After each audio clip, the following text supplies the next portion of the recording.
I'm a program manager at Sustainable Solano. And today I am just planning to talk to you all about Sustainable Solano generally and what our work is in Rio Vista right now, which is primarily focused on air quality. And I'm joined by some of the youth air protectors from the Rio Vista High School, sitting right over here. So I'm very happy to have them here. I also have my colleague Patrick here, who most of you probably know. Yeah, thank you all for coming. So just to introduce us, for those of you who aren't familiar with Sustainable Solano, we are a county-wide grassroots organization. Our main focus is promoting ecologically regenerative, economically and socially just communities in a world that works for everyone. So nurturing initiatives for the good of the whole is our mission statement. Another youth protector. And we have programming in a number of different areas. So I'm not sure that your mic is working. You want me to hold it a little bit closer? Yes. Is that okay? Sorry about that. Thank you for letting me know. Yeah. So we have programming in a number of areas. We do work on green infrastructure. So that includes a sustainable backyards program, Solano Gardens, which is like a community-based gardening program. Patrick can talk a little bit about that later. We also have programming in community resiliency.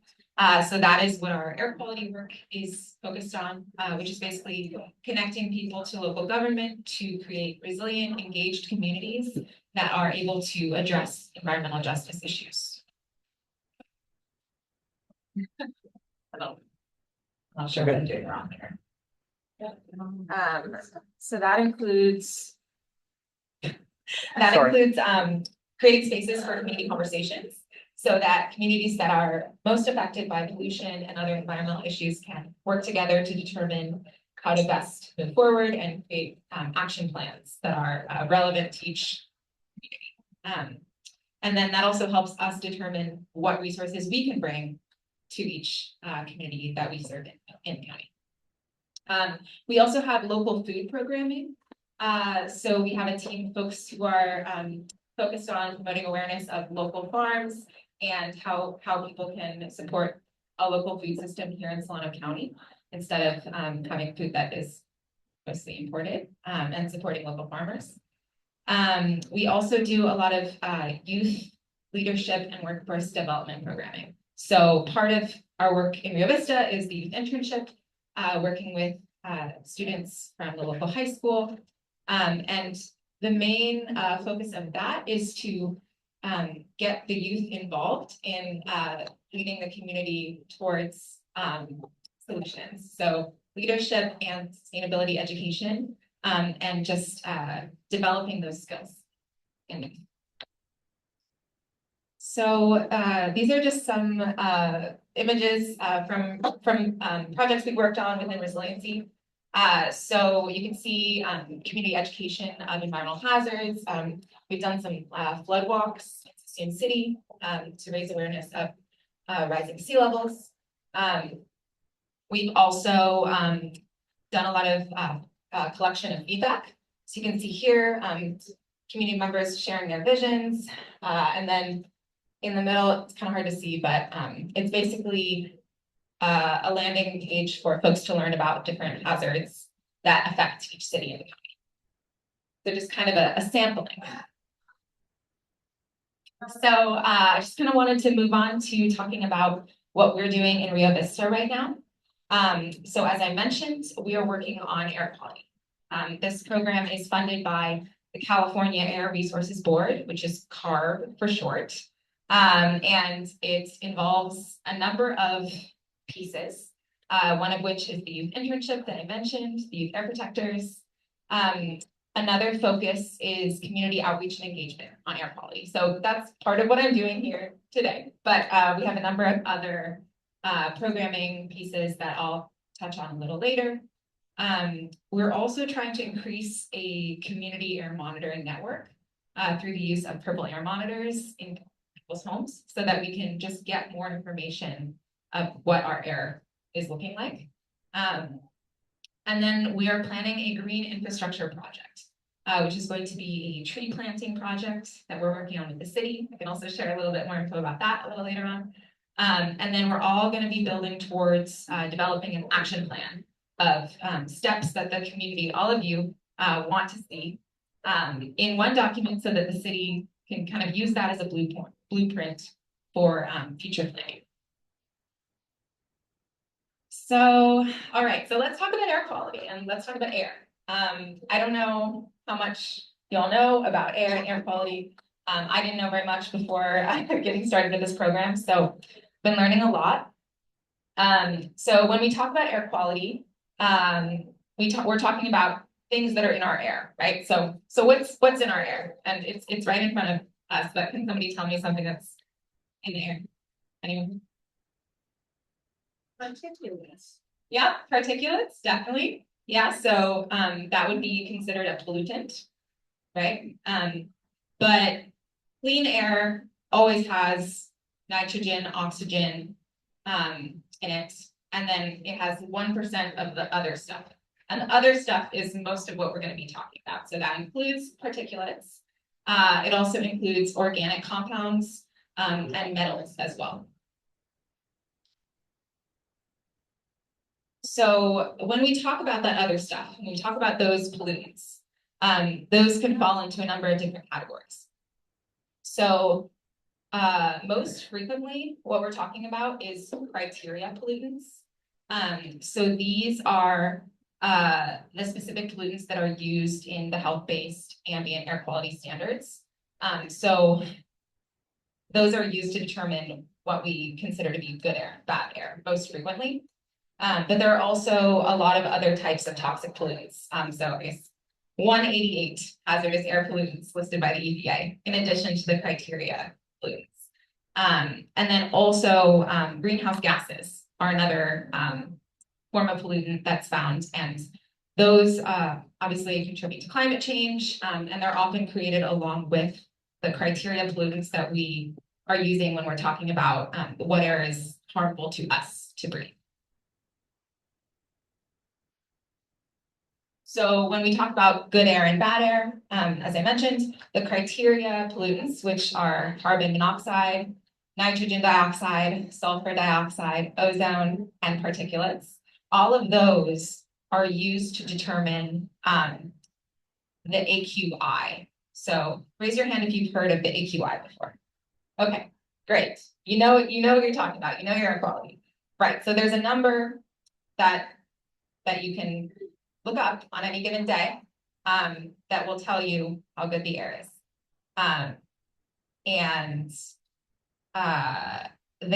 So actually, I'm going to get into that later.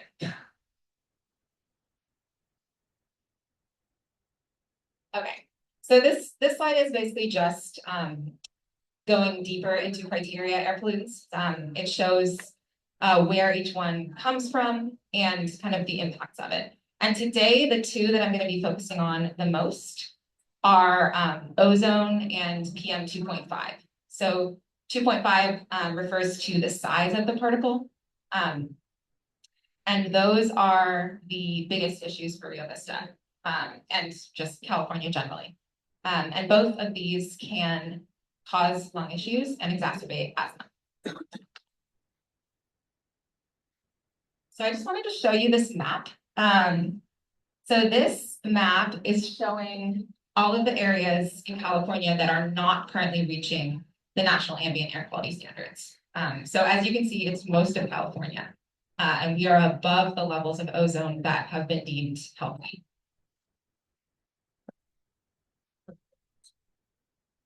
And ozone, it's also known as smog. So if you heard people talk about smog, that's what they mean.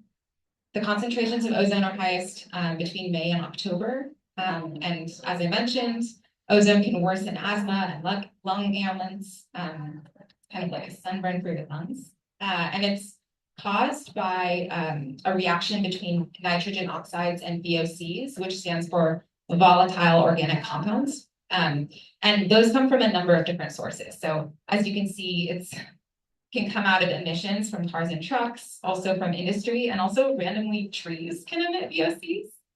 Like if you think about a pine forest and that piney scent, that's like an organic compound that can then, when exposed to sunlight, can cause the reaction that will turn it into ozone.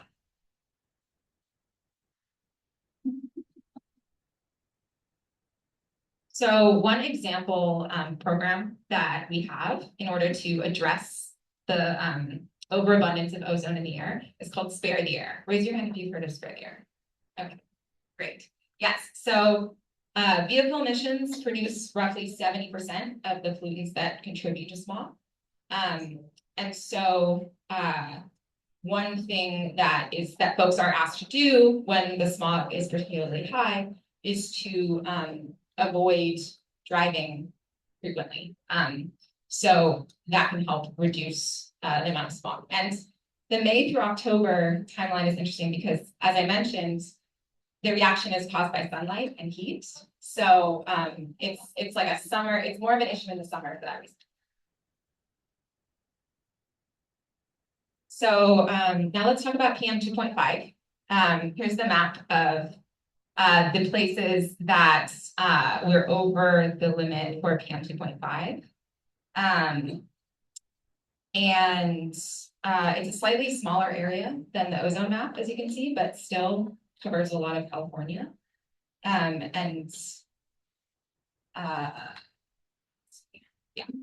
So for PM 2.5, the concentrations are highest between November and February. And these are very, very small particles, so you can't see them in the air. I'll show you a diagram in a moment that you can see the size in context. But because these particles are so small, they can bypass our natural defenses and pose health risks. So they can get really deep in your lungs and just do a lot of nasty things.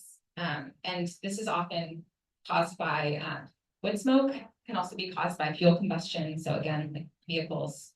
And weather can also contribute to the pollution. So inversion layers and calm conditions just prevent the particles from dispersing and can raise concentrations. And so that also contributes to the seasonality. So November through February as the time when that's the biggest issue.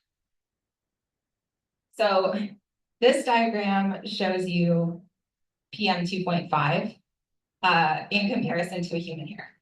So that's a human hair just blown up, very large. You can see that's beach sand. And then the red dots are how small these particles are when we talk about PM 2.5. PM 10 is another size of particle that we talk about. So when you think about like dust in the air, that would be PM 10, but PM 2.5 are the ones that are the biggest issue, get really deep in our lungs, as I mentioned. So another example program and action that people are asked to do to help prevent PM 2.5 pollution is don't light tonight. So when PM 2.5 levels are particularly high, folks are asked to not burn fires in their fireplaces. And this is YOLO Solano Air Quality Management District Program. So I've talked a lot about air quality and air, but just wanted to then move into talking about some of the consequences of pollution and why we should even care about this. So asthma and cardiovascular disease are two kind of outcomes that I want to focus on. This can have pollution can have really big health impacts. So you can see on the graph, like a lot of deaths are caused every year by air pollution. They're going down, but still significant. And in Solano County in particular, we actually have 40% more hospitalizations than the state average. This is data from the California Office of Statewide Health Planning and Development. And it's not, you can't see it on here. Well, you can if you look, we're in the dark green, which means that our hospitalization rate is even higher than the counties.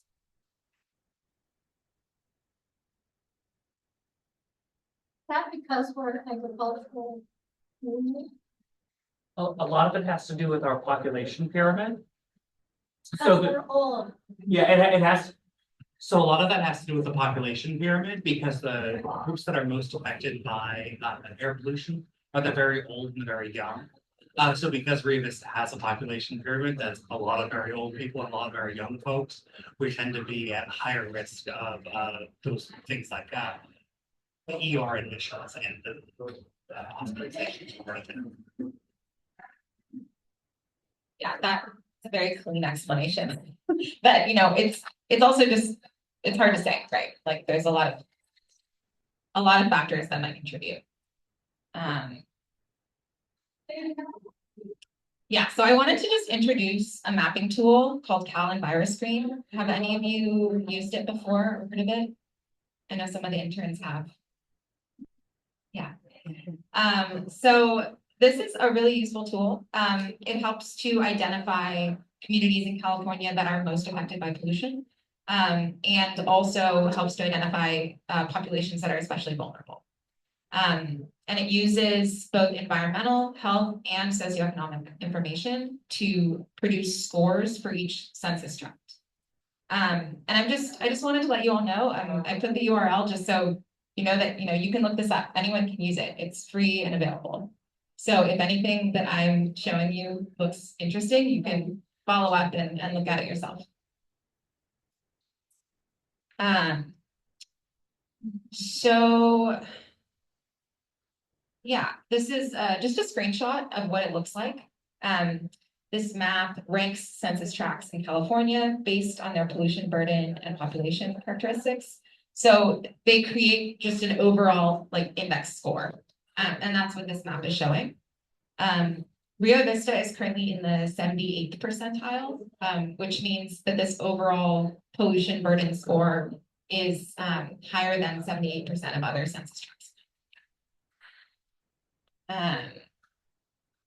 And then they also have what's called indicator maps. So you can explore each category on the left-hand side there. And that shows each individual variable that goes into the overall score. So that would be exposure to specific pollutants, specific health impacts, and other population characteristics. So I mentioned asthma and cardiovascular disease earlier, so those, I just kind of wanted to zero in on those. But I highly encourage you to explore the maps on your own time. Yeah, there are many risk factors for developing cardiovascular disease, including diet and exercise, smoking, and exposure to air pollution is one of them. And exposure to outdoor air pollution following a heart attack has been shown to increase the risk of death. So in addition to people with a past heart attack, the effects of air pollution may also be greater in the elderly. So as Patrick mentioned, and people with other pre-existing health conditions. And so Rio Vista, I believe the number is 84.6 percentile for ER visits due to cardiovascular disease. And then asthma also, it's a disease that affects the lungs, making it hard to breathe. So symptoms can include breathlessness, wheezing, coughing, and chest tightness. The cause of asthma is unknown, but it could include both genetic and environmental factors. And outdoor air pollution can trigger asthma attacks. And Rio Vista is in the 86th percentile for ER visits due to asthma.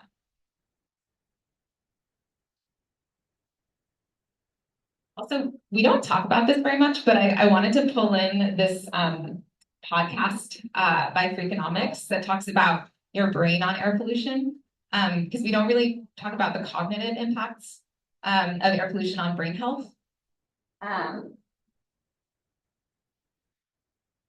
Many of these impacts are short-term. So like on any given day where the pollution is worse, you might find that you have a more difficult time concentrating, for example.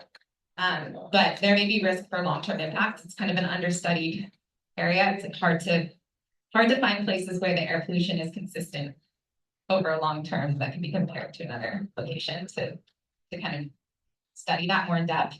But yeah, there are several impacts that have been observed as a result of air pollution. But I would highly recommend the podcast. It's also quite entertaining. So just look it up. It's called "This Is Your Brain on Air Pollution."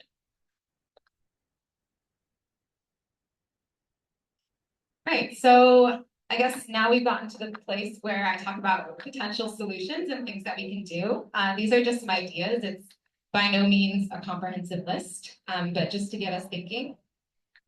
So the first thing, it's really important to just protect ourselves, right? So it's important to be aware of what the air pollution looks like on any given day and stay inside or avoid exercising heavily if it's a particularly bad day. Also, investing in an air purifier. It's a really good way to make sure that you can create like a clean air zone within your own home.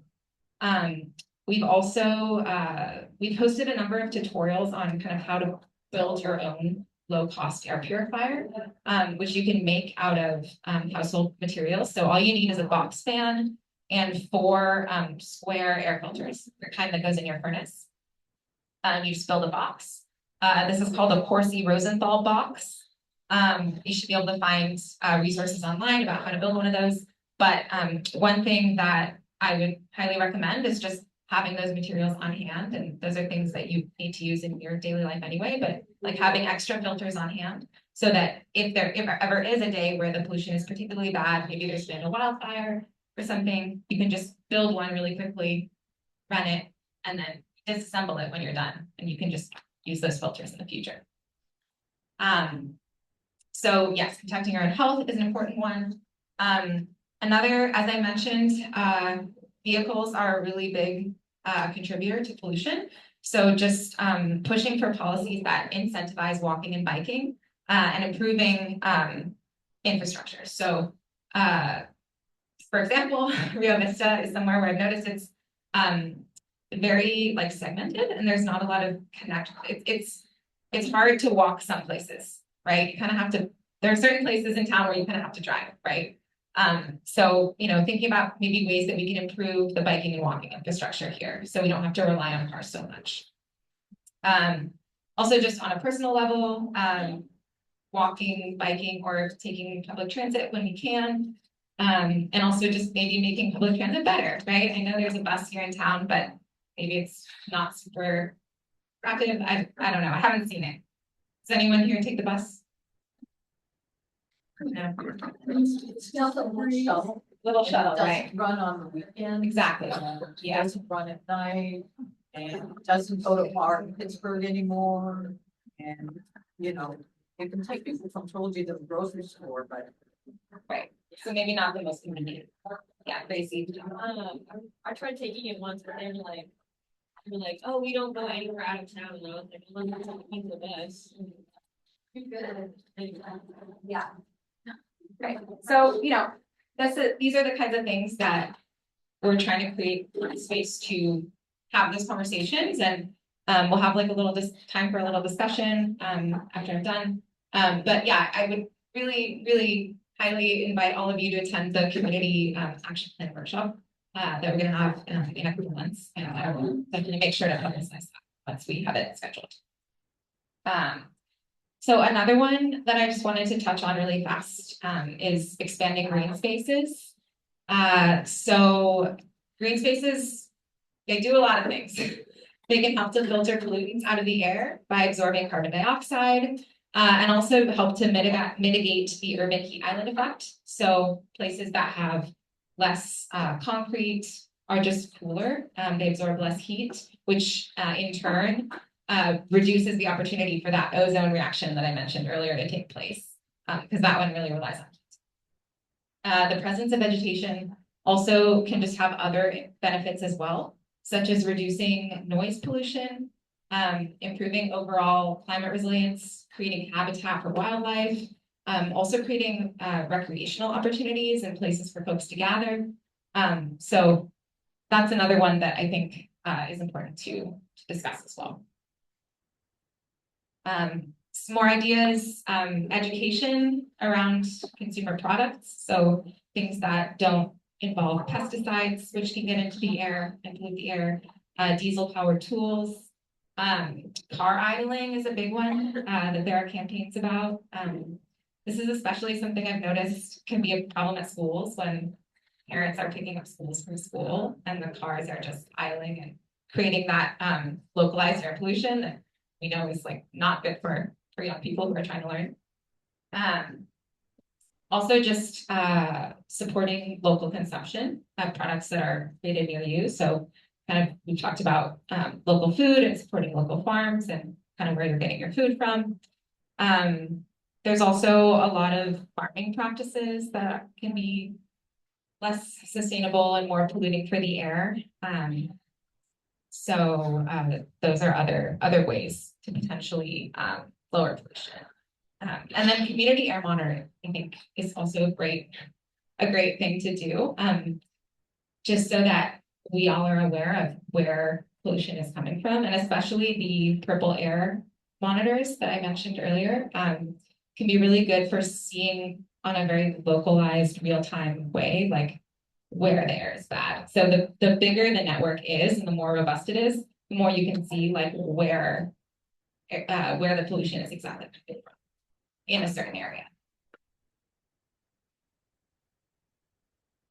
I also just wanted to mention quickly some existing incentive programs. So these are through the YOLO Solano Air Quality Management Districts, and they offer some, they have funding to basically help folks who want to, for example, replace old equipment or vehicles with more efficient alternatives.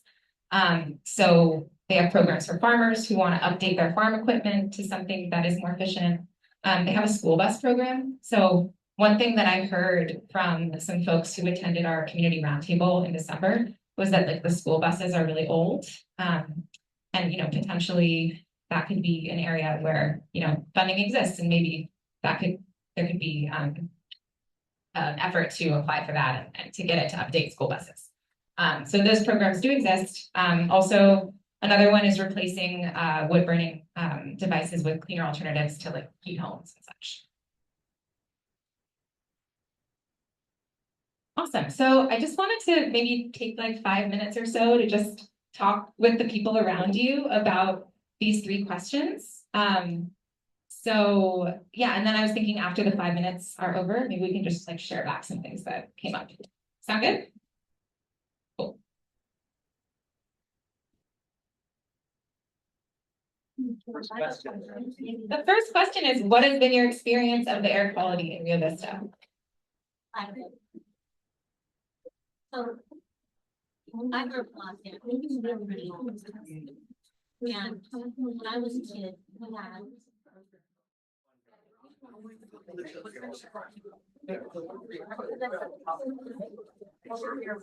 All right. If everybody has everybody gotten a chance to discuss all the questions, or are we still? Because I know there was one more that I didn't directly say into the mic, which is number 3. How do you think some of these air quality concerns can be addressed? Yes.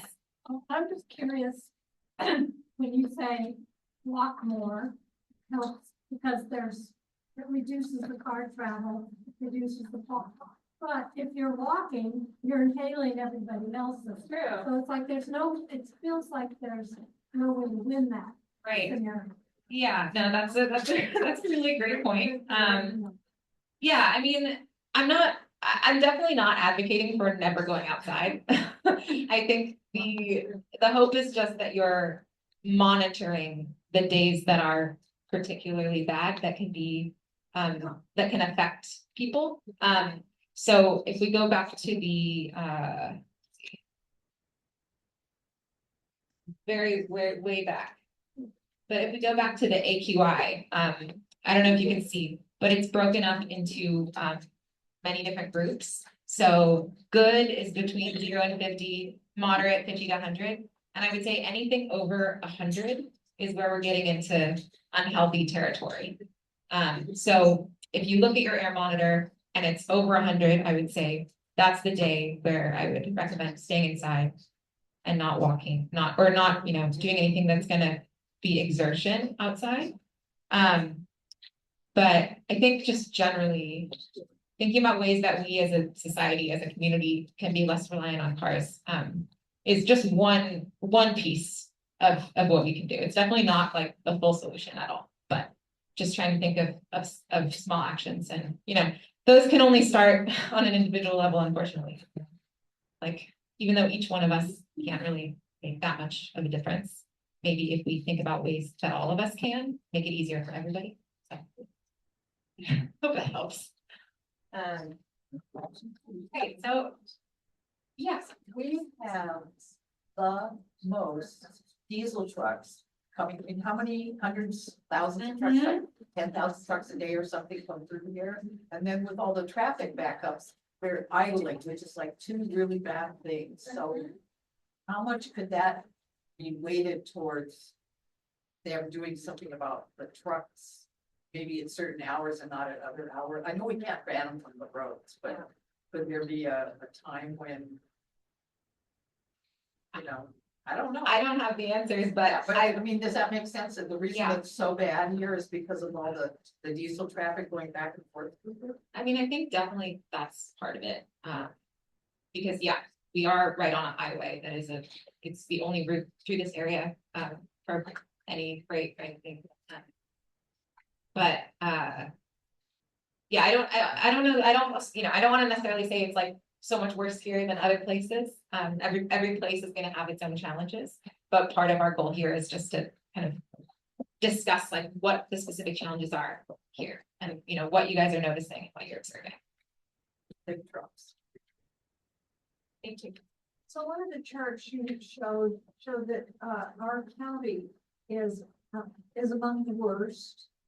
And that California is among, like, what was that one chart that you showed, that we were kind of in the purple and the Central Valley, and you talked about. This, or are we talking about ozone? Just before that, well, The one that was like after that. That one. No, No? sorry back. Anyway, you talked about how a lot of it has, yeah. PM 2.5? A lot of it has to do with, there are a lot of us elders and young people. I don't know if there are more young people in other places. But is it actually also the air quality itself is worse than in other places? So I just want to clarify, this map is showing all the areas that are shaded are the areas where the concentration of PM 2.5 is above the national standard. So this is only talking about PM 2.5, which are those particles. Yes. Were you, all this is showing is that all these places, which Rio Vista is included in there somewhere, are just, there's more PM 2.5 in the air than is what's recommended and what's required nationally. Then he answered the question that had to do with our population. So And I'm confused. we were talking about, If you could go back to the one right before this, the green.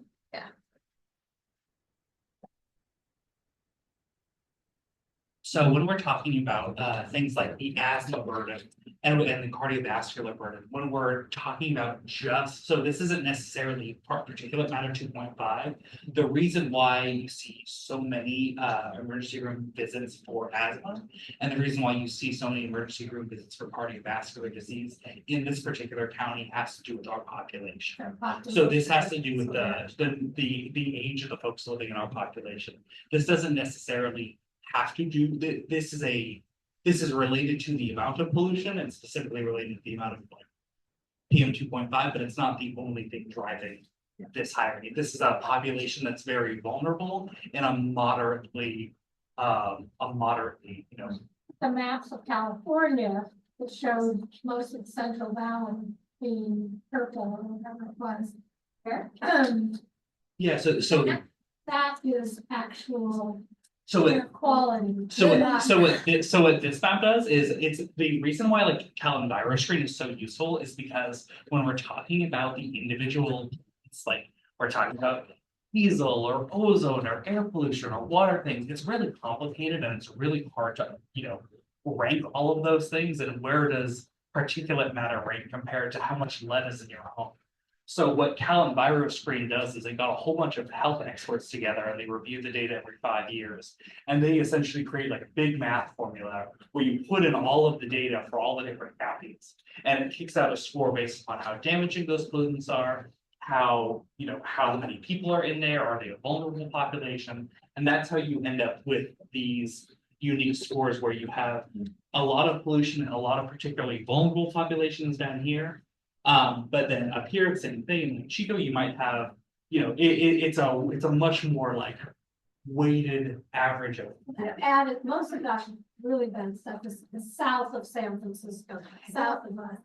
A lot of this has to do with geography, specifically the geography of the Central Valley and how the valley created, there's the immersion effect, which pushes pollution down. And this is also taking into consideration socioeconomic factors as well. So when we talk about vulnerability, we're talking about health, but we're also talking about income and race and other things like that. So that is all, this is what this map, Not just air quality. this is not just air quality. Yes. And so if you want to look at the specific indicators, that's why I recommend looking at these maps, because you can see on the side, like, you can look at PM 2.5 and you can look at diesel. Rio Vista's right here.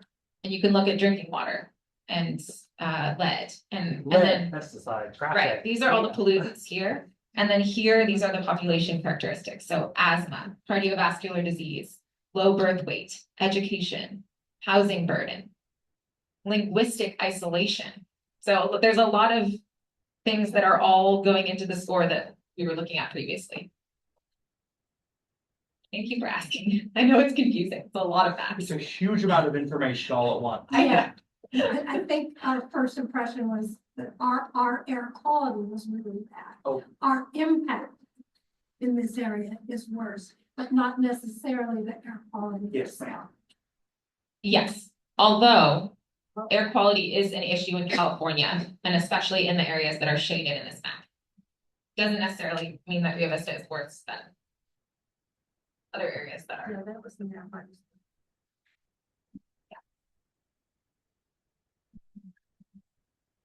Right.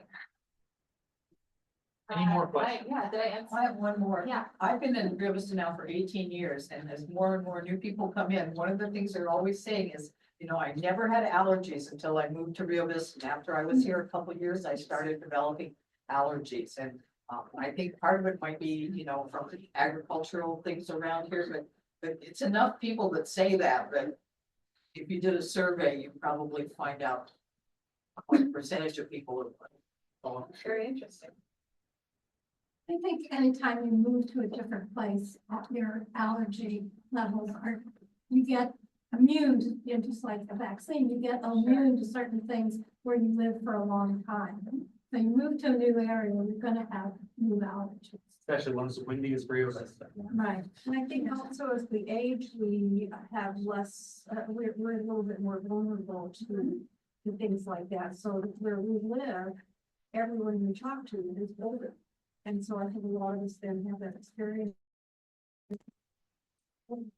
Yeah. So what is the Rio Vista plan for more trees? I understand there's a. Now you guys are happy. Now, yeah. Yeah, I mean, should we just skip around? You want to talk about the tree project? Oh, we can talk about Because I have more presentation. We're in a little discussion. We can talk about the tree project. Just a quick summary of what the. Yeah, definitely. So, let's see. Do you want to just talk about? So I can tell you, we have a couple of different, we have 2 different tree projects that we've been doing in Rio Vista. We have one that's complete and then we have one that's coming up. The one that's complete, we planted 7 trees around Rio Vista at 7 different households. I want to get this right. It breaks down. It breaks down to 4 oak trees, 2 California buckeyes, and 1 pomegranate tree. So, when we taught some of our students how to plant trees, we had a master gardener come out and teach us all about tree planting. That her talk is available on YouTube on our channel. if anyone would like to see on our website and take a look. So we planted a bunch of trees around Rio Vista. And then we've also been in talks with the city. We're hoping to do planting along the promenade. We are still waiting for some confirmation from the city. They've still got to work out a couple of details, but we're hoping that we'll be able to do that sometime. We said April, right? I was hoping for April. April is the Maybe time we're May. hoping for. April or May is what we're hoping for. Can't go much later after that. But that is the other question. Yeah. If students here were involved in that tree project. Anyone here tonight who was involved in the tree planting? No, I don't think so. Yeah, so most of the youth air protectors here are new. So we've had, this is the second cohort. We have a couple students who are returning from the first cohort, but they were not able to attend this particular planting. So it just worked out that way. Yeah, that's the tree planting. It's you'll see more information. We always. Trees doesn't seem like a lot. No, that was just the starter program. See what the interest. We had a lot more interest. watering bag that I see? Yes, that's a watering bag. So we were experimenting with that. So far, I think the results have been pretty good. That's an alternative for irrigation. An alternative method that works pretty well. I think that's all we have on the tree project. Yeah. Any questions? I'm sorry. Oh. Well, if somebody wants to get that on the list, have a tree planter come in and do that. So we have it, so right now we're focusing mainly on our promenade planting. We aren't taking additional applications right now. But if we're unable to move forward with our promenade project, we'll absolutely be taking more applications. Check the beacon. We put all of our information in the beacon. We're very good about getting that. And I have a friend who lives in Trilogy, as do I, who had a monitor put in by you folks, I believe, in her backyard. Claudia? What is that program? Yeah, so I have wires with me for that. So this is the purple air monitor distribution part of what we're doing here.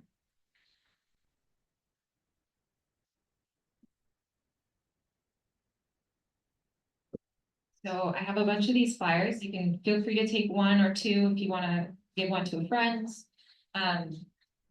The goal is distributing purple air monitors all over Rio Vista so that we have a more robust monitoring network.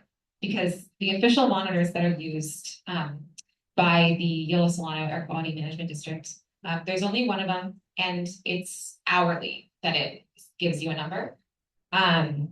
So it also helps, in addition to that one, to have the more agile network that can detect changes in real time. And that's what this is. And these are also more widespread. So you can see the patterns of kind of where the pollution is coming from. So it's really useful. And we're currently looking for more hosts. So I've, as you mentioned, I've been installing a few around town. So put one in at Trilogy, put one in at the fire station. Chris has one. How many do you want as a total? So through the grant that we have, I only actually have funding for one more, but we have additional funding that we can use if there's more interest. So I think it would just be a balance of making sure that there's like a justification for the additional ones. So I think having one in just each area of town would be great. So we currently don't have any in Liberty.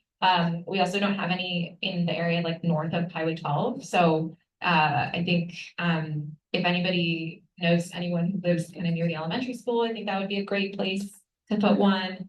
Or kind of where homecoming is, that would be another great place, or even like Newtown.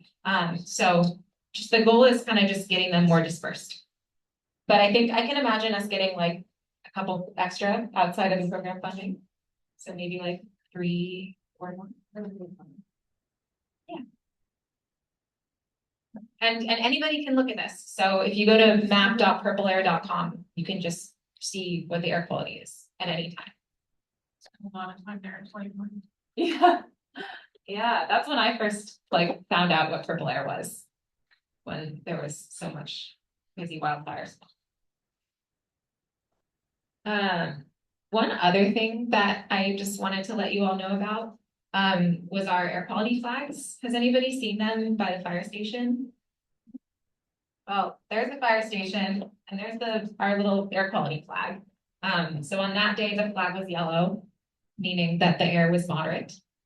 Today the flag is green, which is great. But it's being changed out every day based on the air quality index. So it's just a really easy way, like if you're not thinking about it and you're not like pulling out your phone and looking at purple air, you can just like look at the flag as you walk by. So is that flag based on the YOLO, or is that based on the purple air? They're checking the like official forecast website, so that's the Solano sensor. Yeah, and sometimes they're a little different, Sometimes they're a little bit, I will not say not by much. not by much.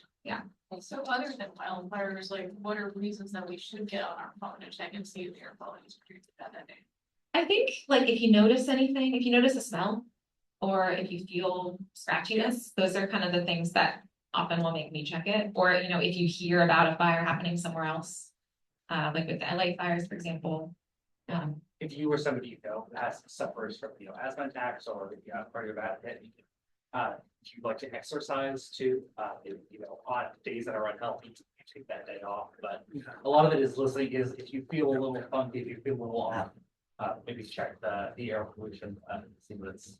Yeah, also last week when the refinery fire happened, it was interesting because it's like, is it coming this way? And, or how close is it? And, it actually, I think, blew by north of us, but you could see it. Which is, kind of encouraging. And also and with the LA fires, the high winds made it really interesting because so you could see these red streaks going through LA that were only like maybe a couple miles wide or a mile wide. And then outside of it, there was clean air, but inside it was red. But so even then if you're in a wildfire area, having these things around tells you where the fire's at, or at least where the smoke's at. Oh, thank you. So I know they do some prescribed, burns here, like in the upriver from here. Is there any way to be notified when they're going to do that? So I don't know, I'm only familiar with Solano County. I don't believe that there's a system in Solano County, but Sacramento or Yolo County might have a notification Yeah. program. Some counties do. Which that's another thing. There is a notification system. Oh, is there? Yes. Oh, my apologies. And it does come on, it has come on with air quality, especially back when it was fires. It doesn't seem to do it unless it's really, really bad, like in the red zone. Okay, If it's in yellow, I haven't seen it do it, okay, thank but you. I have COPD, so my lungs know when it's in the yellow zone. Oh, yes, yeah. No, thank you for that. So there is a notification. Is that for air quality or for the burns? So is that for air quality or just for the controlled burns? Do you know? It's for any type of incident. Okay, any type of. It might be helpful if maybe every day, whatever the color of the flag is, if you could put post on next door. And then maybe on like the Facebook Delta Ferries, Roads and Bridges or something, where people could look, You It's could, not everybody's can get downtown and see the fires. yeah, it's better to go to purple air. It's Everybody's not gonna do that as much, people are scrolling through their next door. feed. have next door posted or put a link in next door, One thing that, because you get a better feed. Yeah, that would work. yeah, and the flag is also just kind of meant to raise awareness generally, right? Yeah. People might be walking by and think, what's that flag? And there's a poster in the window kind of explaining what the flag is. One thing that we're really hoping to do in the second phase of this program is partner with some schools. So if anybody has any contacts at the elementary school or the middle school, I think it would be a really great project to work on with kids in the science program to maybe have them like look at the numbers and raise the flag every day. So that's something I'm trying to do right now is get in touch with the school. So if anyone has any friends on the inside, let me know. Because we do have a few flag kits left that so we're planning to have them at more locations than just the fire station. But I like the idea. I wrote it down. Yeah, By more flag locations, do you mean like at like schools and stuff, or do you mean like at home, like your flag, like? I think ideally it would be a place that has public prominence, right? So a place that a lot of people are gonna see and pay attention to, because that's kind of the point. We could maybe talk about if somebody really wanted to maintain that also, because it's something that needs to be updated every day. Yeah. Right, so it's definitely a project. Was there something you wanted to say about that? Science teacher.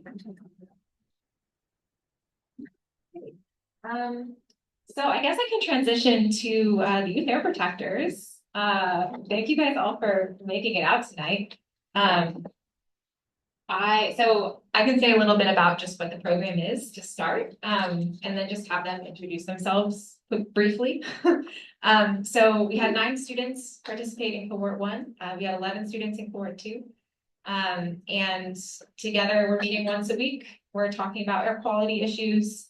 They're going to be helping with spreading local awareness. So one thing that we worked on in the last cohort was Instagram posts, for example, that just kind of like get messages out to the community, kind of whatever they want to say.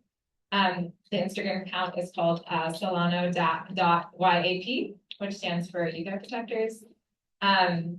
And yeah, they're just going to be helping us with the program and with all the things that we're going to be doing. So the last cohort, you can see in the photo, they created these projects, these walkability visions, basically, of what Rio Vista, ways that we might make Rio Vista a little bit more walkable, a little bit safer maybe, in whatever way that kind of they wanted to. So I asked them to bring their projects tonight if anybody had them. Unfortunately, most of the students from that group aren't here and aren't participating in this current cohort. I think we do have one though, Zachary. I don't want to put you too much on the spot, but did you happen to bring a project? Awesome, cool. So you can maybe show everyone since you're here and you have it. But otherwise, I would just love for all of you to maybe just introduce yourselves and maybe share like a sentence or two about either something you're excited about or something you are looking forward to learning. I think that would be awesome. So come on up. Stand up and introduce yourself. You all have No to rush. stand up. You can pass along around this mic that you have to hold very close to your face in order to get it to make sense. So. Pointed at your mouth. My name is Gracie. I don't really have that much information about myself, but I just started doing this year. Kind of excited. Anyways. My name is Chloe. I'm a senior, and I'm excited to see all the things that, like all the hands-on things we're going to be doing to protect the water. My name is Rihanna, and I'm a junior, and I'm excited to just be more involved in the community and also participate in their hands-on activities. Hi, my name is Sharjit. This is my first time participating in this, so I'm looking forward to it. And I'm also looking forward to doing more of the projects to help the air around here. So I think that's pretty exciting. Hi, I'm Jude. I'm a sophomore, and I'm excited for any future projects like planting trees around town. I'm Zachary. This is my second time doing this, and I'm also excited about just do stuff. My name is Jose, and I'm excited to come together as a community to stop air pollution. Thank you, guys.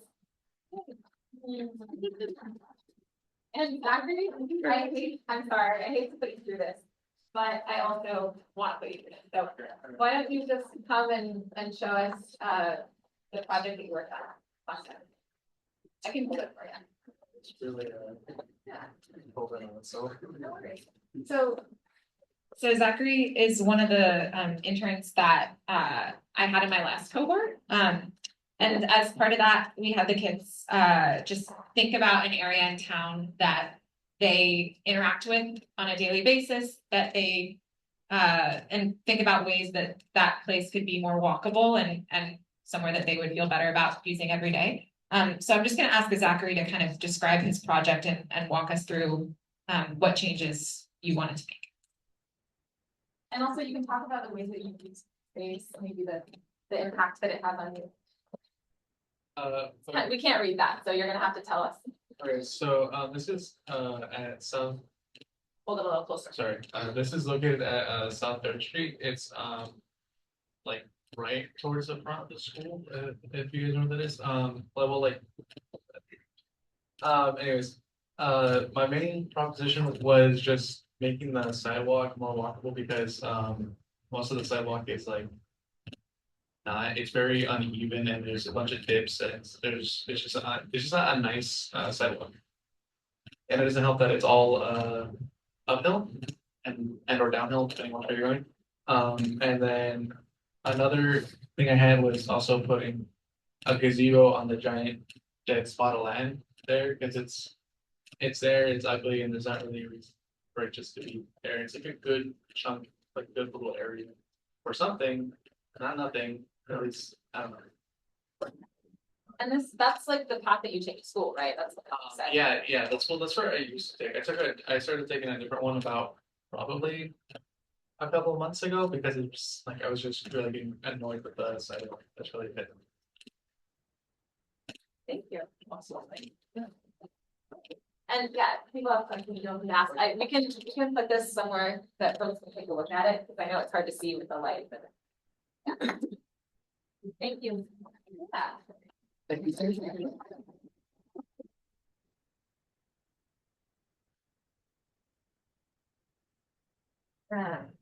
Great.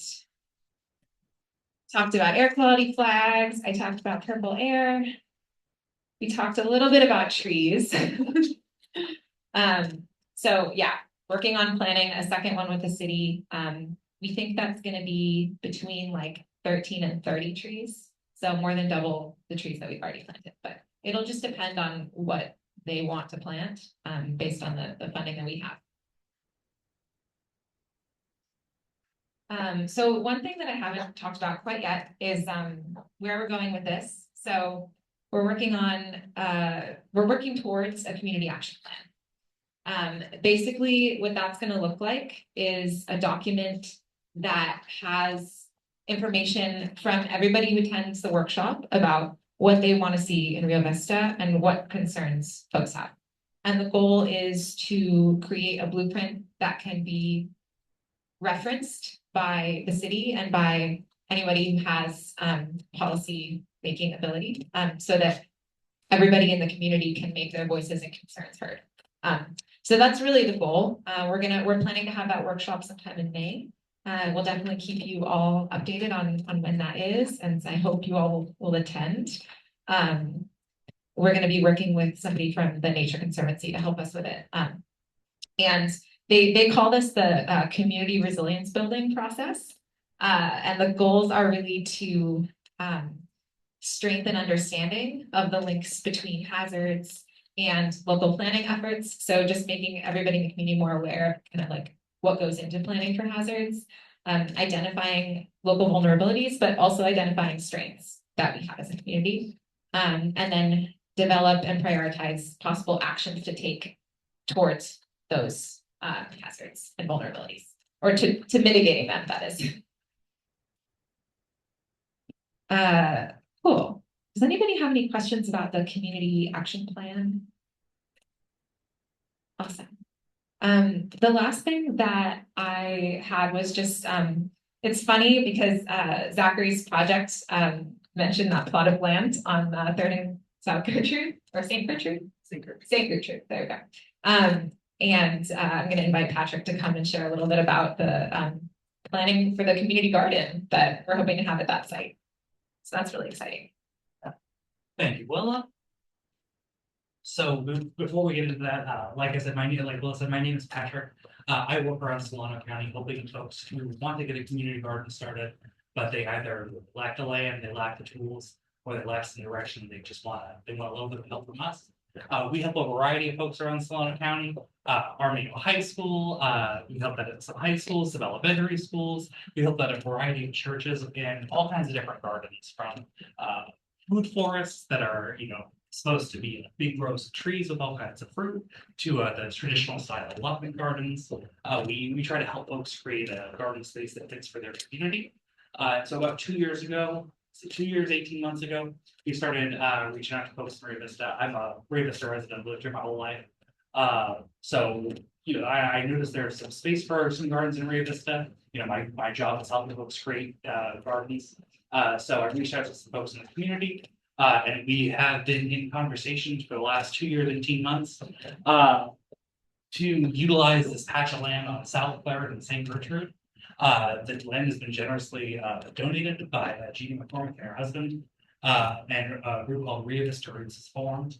And it's been led by Chrissy Langlos. And the whole purpose of that group is going to be to manage that garden space.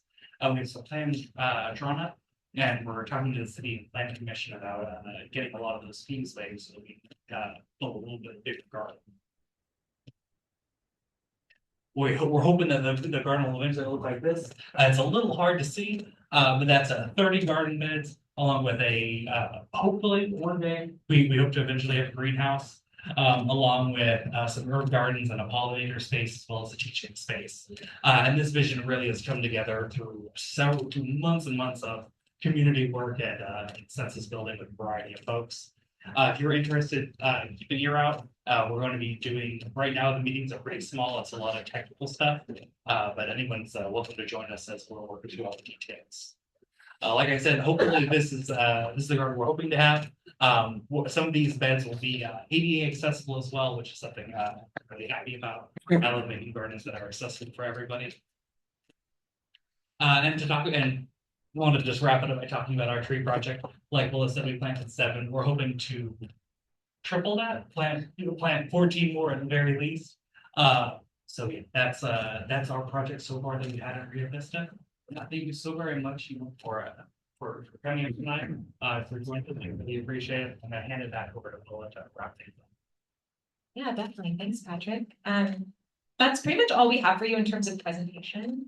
But any other questions, comments, concerns? I would love to hear them. I have some materials. Go for it. If anybody's interested, Actually, I'm sorry. I forgot. If you are interested in planting if you're interested in planting your own tree, you don't want to wait around for us. These are some of the trees that were recommended to us by a master gardener that will do really well here at Rio Vista. Yeah, so these are all native trees. They have lower water requirements and are just going to be adapted to the climate here. Are not going to need as much care. So, and also just are going to benefit the local ecosystem, right? Because these are the trees that our local wildlife have adapted to have relationships with. Yeah, but as I was mentioning before, I have some just educational materials. This one's just a little explainer about wildfires and the health impacts of wildfire smoke, if anyone's interested in that. I also just have like a super quick cheat sheet of concepts related to air quality and kind of what to do when the air quality reaches into that more dangerous level. So, turning on your air purifier. This was something that was developed for our DIY air purifier workshops that we've had here in Rio Vista. Yeah, again, the Corsi Rosenthal box that I mentioned, I would write that down because, Yeah, the Corsi Rosenthal box, you can also find after the wildfires of LA, a lot of folks have released some videos on YouTube that show you how to put them together that are very great explainers. And again, these are small boxes that are essentially made out of furnace filters and a box fan, and they're really useful for that wildfire. When there's a wildfire and your face is burning and you can't seem to escape that negative air quality. The Corsi Rosenthal box, it's a very cheap way of, you don't have to invest all kinds of money in a expensive machine. You can just have a DIY solution that really helps temporarily. Yeah, and it's probably not depending on how much space you have, you might not want to have it installed all the time. It's like about this big. But it's the kind of thing where if you use masking tape to assemble it, you can just take that right off when you're done and just put it, put the filters back in the closet and, just use it when you need it, basically. And we have an event actually on, is it Thursday? Thursday, I think. One moment. We're having a virtual talk, hosting a virtual talk. It's not, I was not the one who organized it, so it's not like in my head, but Sustainable Solano is putting it together. And I will find the info. That's on Thursday at 5:30. Thursday at 5:30. And it's virtual, so you can attend it from anywhere. Yes, and we've been working with a scientist, air quality scientist from UC Davis. His name is Dr. Nick Spada, and he is going to be giving a talk about air quality and also demonstrating how to build one.